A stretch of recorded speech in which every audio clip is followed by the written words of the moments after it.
Someone once told me, you're not really swimming until you're in over your head. It's time for some love. Good morning.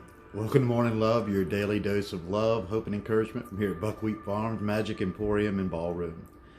Thank you for all the viewers who've tuned in to our episode on food security and a new exchange. Check out the community exchange system. You'll be glad you did. Today is kind of one of those days. I woke up late, kind of rushed into my meditation time and thinking I'm not getting anything, and all of a sudden, boom, stuff starts happening. If you've had those days, you know what I mean. When you're overwhelmed by the love of the universe when you least expect it. And it happened to me today. And I opened the program by talking about giving a quote. Someone told me one time when I was trying to learn to swim, it's not really swimming until you're in over your head. And that's the thing. We like to think we're swimming when we're kind of pushing off and bumping off the shallows and everything. But while that safety net is there, and while we're feeling secure, we're not really swimming. We're just playing at it. And that applies to my personal life now, is because with everything that's going on with the CES and the permaculture and trying to really, the vision that I have for changing our community, changing our world, changing myself, is calling me to the deep end. And it's kind of scary. Because I'm stepping out into areas that I have no idea. I'm in way over my head, but that's where the real swimming is. And along with that comes a second revelation this morning. And again, this is the time of the waning moon, and it's a time of releasing all these negative things and releasing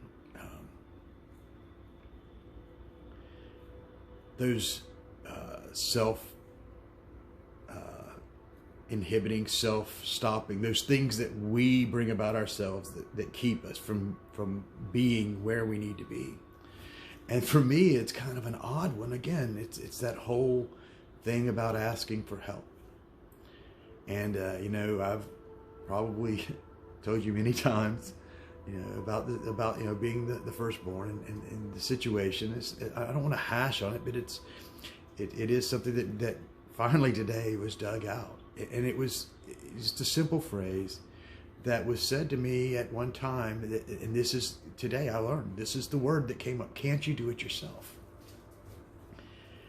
And I took that to be,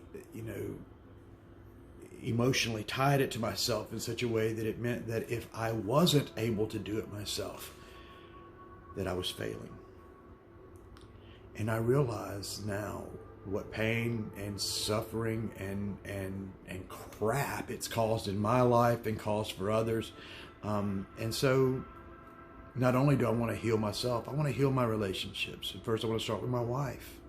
My wife, who is a loving and most caring person in the world, always seeks to help me. And I'm always pushing her away because I got it.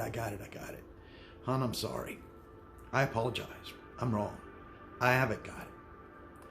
I do need help because I am in way over my head. I want to apologize to everyone else who's asked and repent of manipulation, because always expecting people just to do stuff without understanding that they are looking for me to ask them for those specific things to do. And that's, again, the final kind of piece of this thing, to realize that I'm not the doer, I'm the seer. I see things, I see situations, I assess, I take all information in, and I come up with a plan. But I can't implement that plan. I'm a terrible builder. If you see my greenhouse, there's not a single square corner or a straight edge probably in the entire place. But that's me. Because I can see it, but I can't implement it. So I'm asking for your help There's someone, you know that things need to get better. You don't know how. I've got the plan. I just need help putting it in place. Contact us. Facebook message me, tweet. I'm on Twitter. I'm on LinkedIn.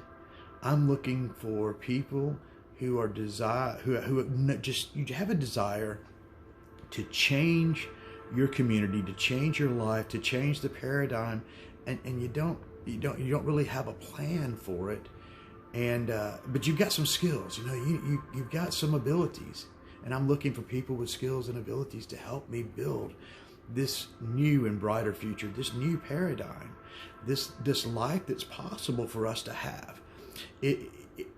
As I told my wife again yesterday, if this is the height of human evolution, this place that we're at now, this bickering and striving and this hatred against one another, and this economy that's based on lack and greed is the highest we can attain to, then let the meteor come and wipe us out. But I believe and I know that we are called to so much more. And so I'm asking for your help. I'm asking for people to help me with contacting others. I'm asking for administrative help for those who are gifted in those areas of just putting things together and helping me to bring the vision and the ideas and what I see to pass. You know who you are. I'm stepping into the deep end. Will you step in with me? Namaste.